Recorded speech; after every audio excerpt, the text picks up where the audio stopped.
Hello, everyone. Good morning. Thank you.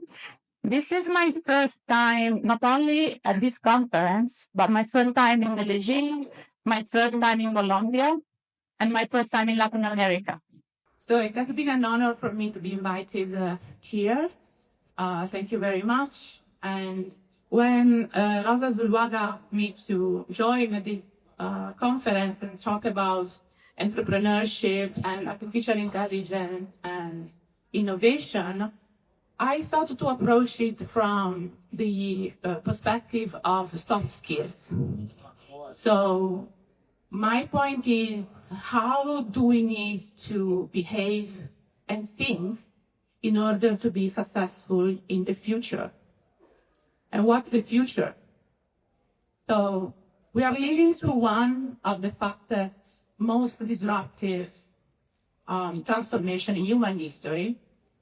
And I'm not talking about wars or policy or economics, even though these are obviously important, but I'm focusing mostly on the disruption that artificial intelligence is bringing to our world.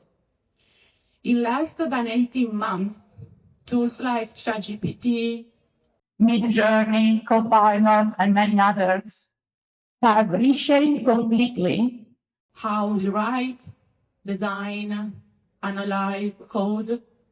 Companies are rebuilding their workflows every day. Students are redesigning the way they learn.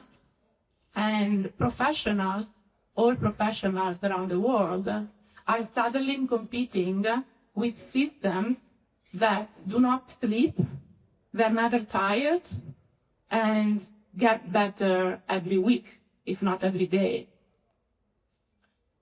So, just as an example, if we look at the legal industry, today AI can draft contracts in seconds, summarize the positions, and even suggest litigation strategies. So today, at least in the US, legal firms, they are hiring AI trainers instead of junior associates.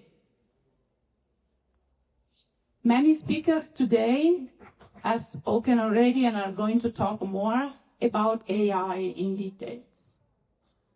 My question, my point is, what does this AI revolution mean for leadership? What does it mean for management and for education as a consequence? So, in my opinion, it means that the traditional way of managing by planning, optimizing, and controlling is not enough anymore.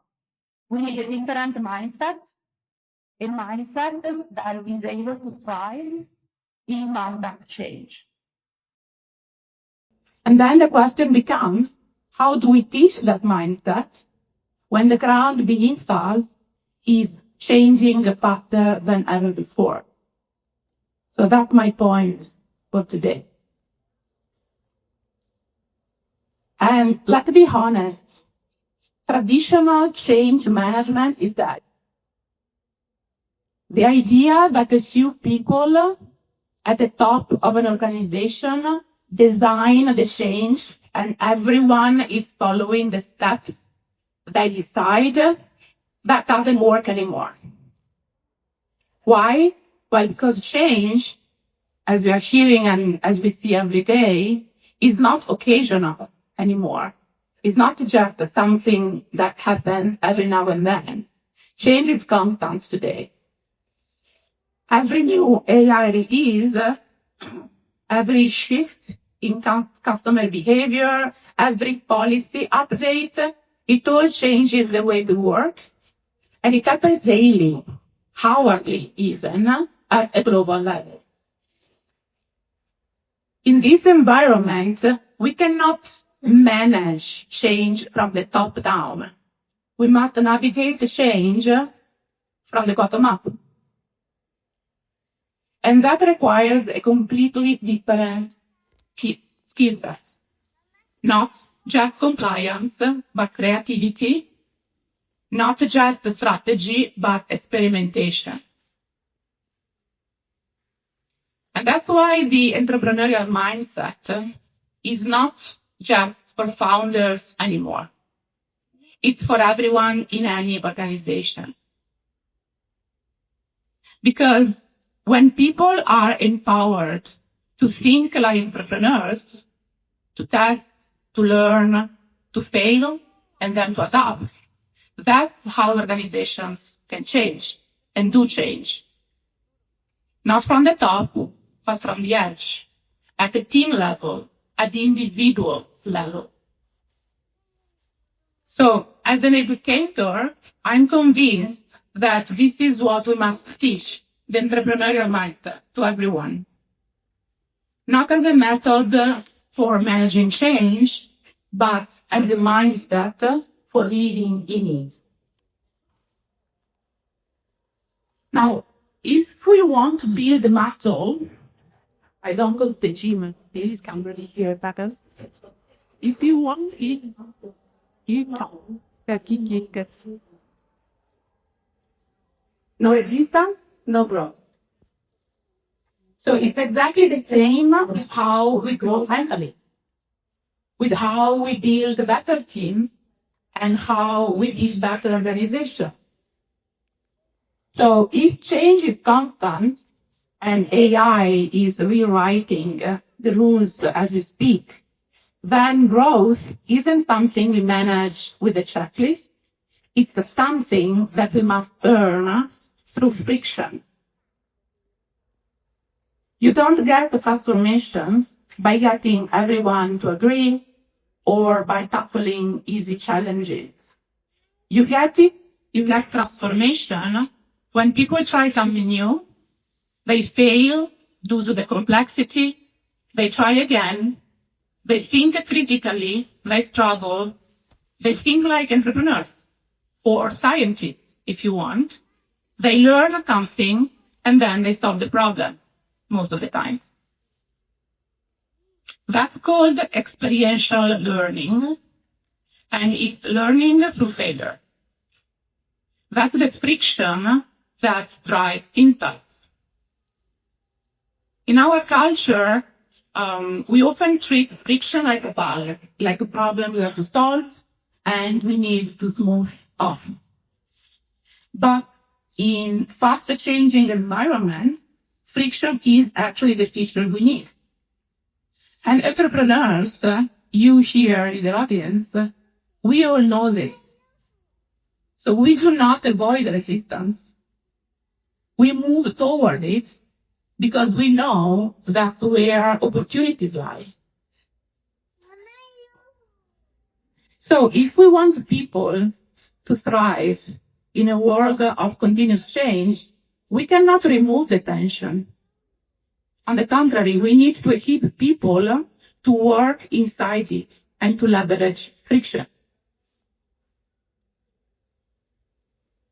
Now, let's pause for a moment. So we just said that friction is where the real growth happens, and that challenge, failure, iteration, that's the path forward. But there's the catch. Friction brings learning only if people feel safe enough to stay in it. If you just step into the gym and then you got scared because it's sweaty and then you leave, you are not making any exercise, right? So the same is for our brain in friction, in challenge. So friction brings the learning only if people feel safe enough to stay in it, like in the gym. And this is where psychological safety comes into the picture. And this is also the reason why it's often misunderstood. So psychological safety is not about making things easy. It's not about being nice. It's not about avoiding conflict. Psychological safety is about creating the conditions where candor is possible. Now, new word, candor. What's candor? Well, candor is the ability to say what you see, to ask uncomfortable questions, face the complex problems with the authenticity and the confidence that you can ask for help if you're not able to do it alone. Now here, Candor is more important than we work with artificial intelligence.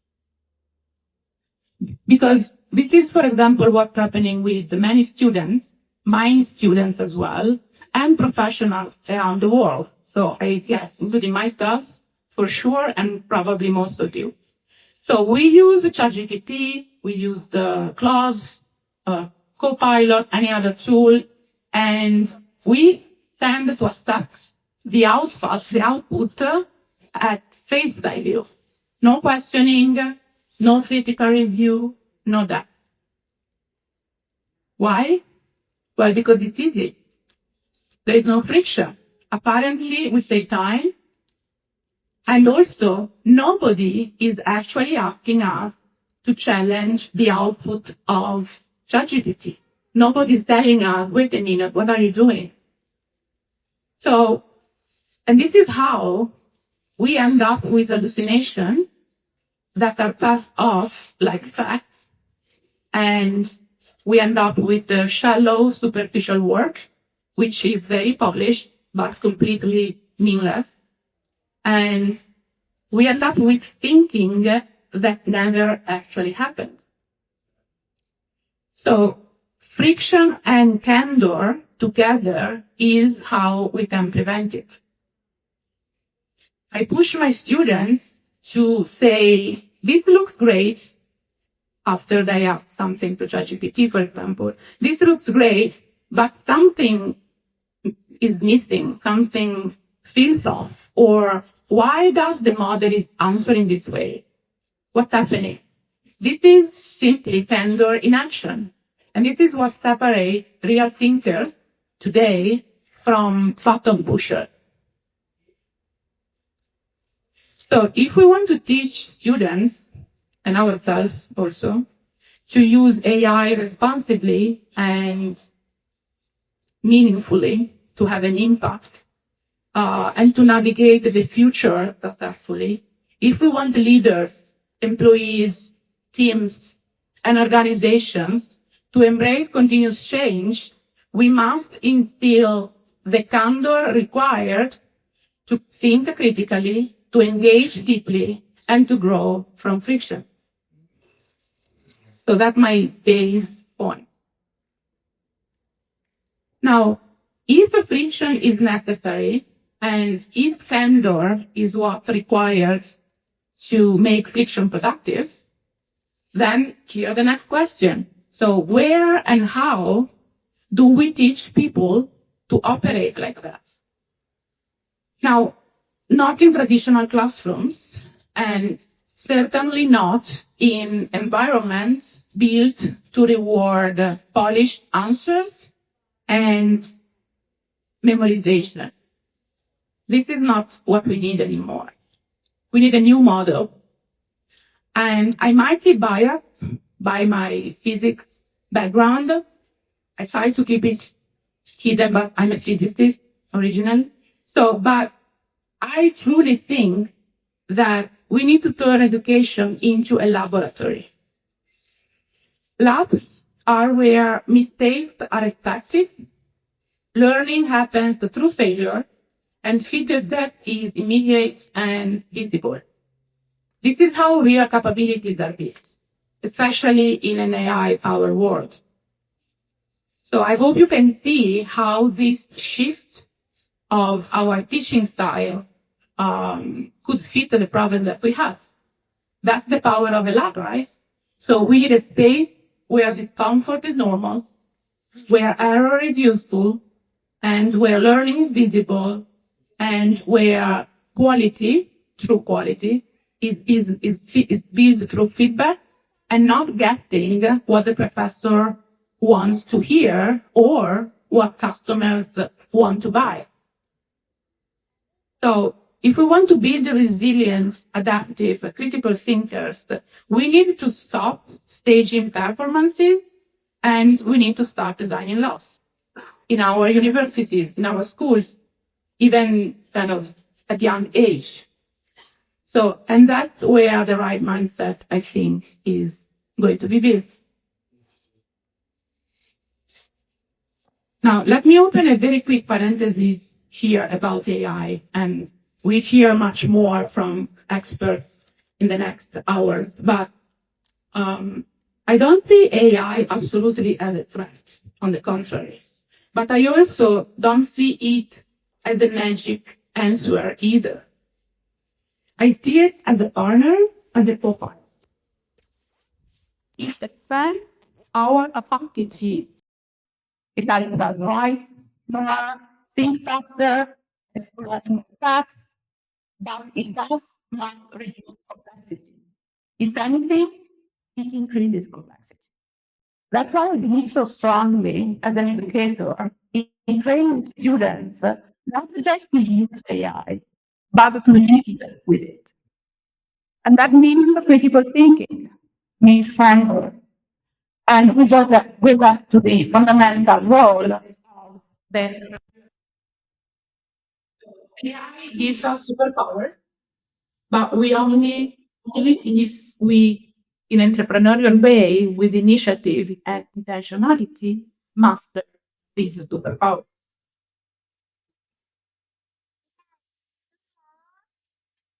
So this is what makes AI, especially generative AI today, so challenging and uniquely difficult. Its limit, the boundaries of AI are not clear and I cannot fix. So some things does brilliantly, like for example, uh, while other things that look quite similar. So that ones just only one. There is no clearness. It's called the AI frontier. So the chart that you see here is from a study, a recent study made for Boston Consulting that showed these random movie dynamic very the consultants using AI, and they saw that these consultants much better than others not using AI. Consultants, like for example, creative ideation, email marketing, and so on. They underperformed dramatically on very senior tasks like interviews or applying one's judgment. Same people, same tokens, similar tasks, permission defect models. Because they're not the calculator. AI is not a calculator. AI changes and improves by the minute. So we are exploring a terrain where boundaries of what AI can do or can't do are constantly shifting. And that's true today. What is true today, what is possible to do very well with AI today, is going to be changing tomorrow and tomorrow and tomorrow. So everyone you cannot train people to use AI as we were trained to use Excel or a calculator. That's not possible. It's not going to work.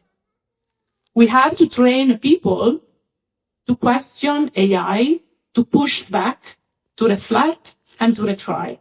AI is not a calculator. We have to teach them, we have to teach people to navigate uncertainty, not to automate it away. And once again, this brings us back to the entrepreneurial mind. Curious, critical, comfortable with discomfort and uncertainty. Does it sound familiar? I think most of you recognize themselves as entrepreneurs with these characteristics. So that's how we work. We must work inside the frontiers that judge and shifting by the hour And this is what I believe today and the future demand. I'm almost done. So I did not start out my career as a teacher. So I was an entrepreneur. I was a startup founder. For about 25 years, both in Italy and in the United States, I built companies, startups in artificial intelligence, automation, and Internet of Things at a time when those fields and those words, those names, were not even trends yet. So there were no playbooks, no rules, no best practices, no templates. So just a lot of questions, risk, doubt, and wrong turns. That was my word. So my word was uncertainty was not the exception. It was the environment itself.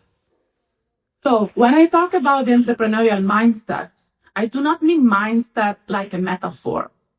I mean it as a daily survival strategy.